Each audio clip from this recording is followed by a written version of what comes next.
We're at the Brown Memorial Church in Brooklyn, book fair, and we have to honor our own here.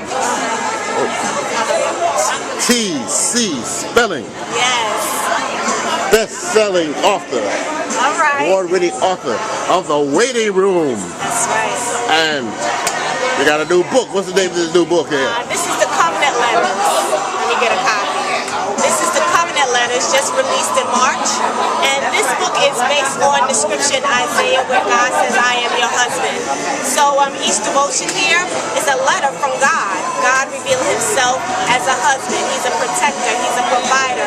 He's a lover. He's a friend. So come on and get your book. Get your copy of the Covenant Letters. You can get it on Amazon. You can get it on iBooks. You can get it on Sony. You can get it from Smashwords. You can even get it from me. You can visit my website, www.tcspellen.com. Oh, that's what we can do it. We can do so on the YouTube. We can't do it on public access. They'll rip the tape out, baby. How was your last book, The Waiting Room? Yes, The Waiting Room did really, really well, and it's doing really well still. As you know, I won an award for The Waiting Room, and the sales are just, increasing, and they're steadily increasing. Have some people tell you that it helped them out in any way? Absolutely. So I get people all the time who either call me, email me, send me a note on Facebook telling me that, the book has touched them, the book has led them to rebuild or reconnect with God. The book has gotten them back into praying all over again. In fact, recently someone told me that because of the book, she started journaling again.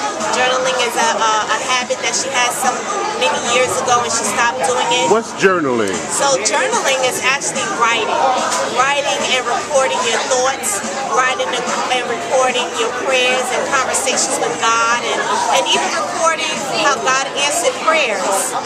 Yeah. You can use a book, you can use your phone, you can use your computer. The whole point is keeping a historical track of your prayers, your answered prayers with God, and everything that you want God to do in your life.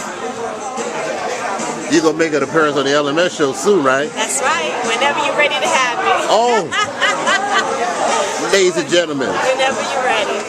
This is T.C. Spellen. Yes. Thank you. You're welcome. Thank you. And we'll be right here at Brown Memorial Church in Brooklyn. My favorite TV journalist. That's very nice. TV journalist. My mama's no mama's boy. Right.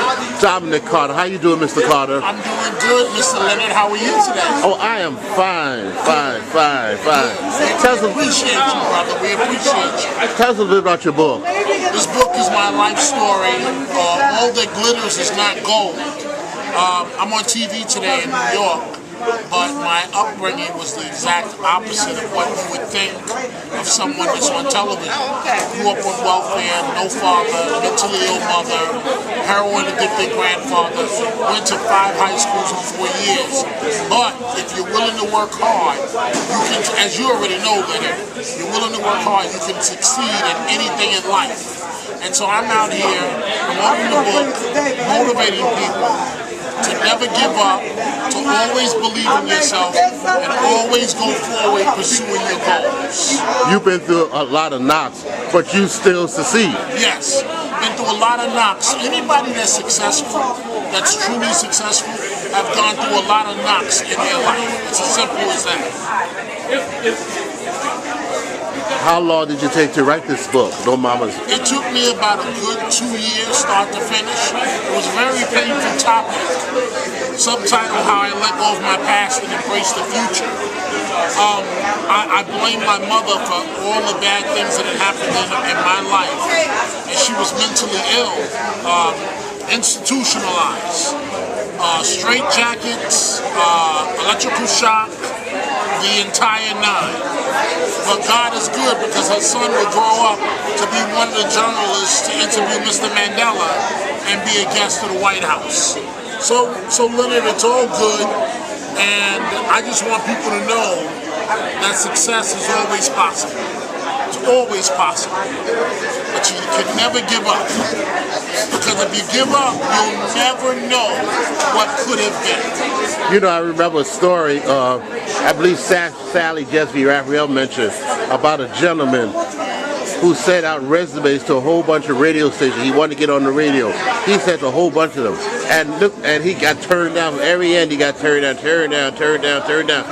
And at one point, he got fed up with it, and he killed himself. And the next day, there was a letter came from a radio station stating that they want to interview him. Wow. So you say you never... That's what you always have to remember. Tomorrow is another day. In the sun will come up again tomorrow. And as long as you're alive, you have hope. But if you're not alive, you ain't got no hope. So you got to hang on to that next step, you know. Because now is now, as the past is the past, and you just have, you know, that tomorrow will be the next day, right? That's how I look at it. You just heard it.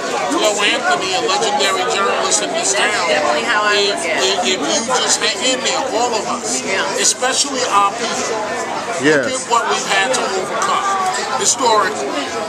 And if we can overcome that, we have no excuses to not succeed in life. Our legacy is slavery. You can't get much worse. You can't get any worse. Our legacy is slavery. And a black man is the president of the United States. So you can achieve anything. You know, like he spoke at my college last Saturday, Howard University, and he said at one time they didn't even think a black athlete had the tools to be a quarterback. He said, but now Shonda Rhimes owns Thursday night, and Beyonce runs the world. That man loves Beyonce. Ladies and gentlemen, it was Flo Anthony. Give a big hand, everybody. That's true. That's very true. Basically, you know, like at one time we didn't have too many black journalists on television. No. You still don't have as many as you No, you should, yeah. I was the first black woman at the New York Post in the sports department, entertainment department, and at the renowned Page 6. And now I freelance with the New York Daily News. So I'm very proud at this age, 60 years old, to still be in the game. You know, to have a byline every week in the Amsterdam, you know, the Prince, especially Amsterdam did, you opened it, it was all my story. Yes. You know, and this week had 2 bylines in the New York Daily News. I feel very grateful to God that I still have the mental capacity to write a story, to talk on the radio. Tell us a little bit about your book.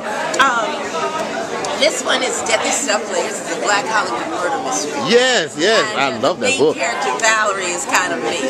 Yeah. And she and her friend Rome, who's an NFL Hall of Famer turned private investigator, Right. trying to solve the murder of Andre Dumas, whose son Vance is a black jockey, and this is his horse, Wild Out. And this book, One Last Deadly Play, will be out on July the 19th. And it's a sequel to Deadly Stuff Players. Oh, you got a Wait, I'm sequel. going to tell you something. Talk to me. If you read the last book, because that was up there at the book club with you.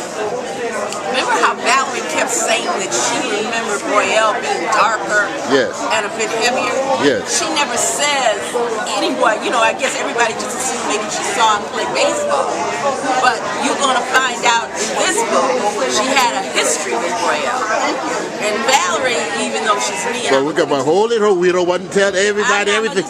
We're not going to let that cat out the bag. Goody two-shoes, you know, you thought. So that's why you got one last deadly play.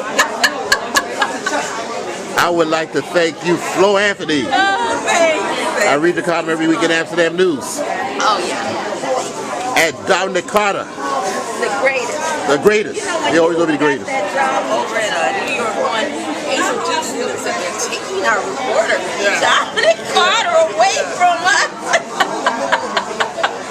She did say that. She did. I know, I was there. Not like, okay, it's television. Right. It's a real job. Not over here with I would like to thank y'all so much. It's an honor, Lenny. It really is an honor. Thank you very much. You're welcome. Thank you.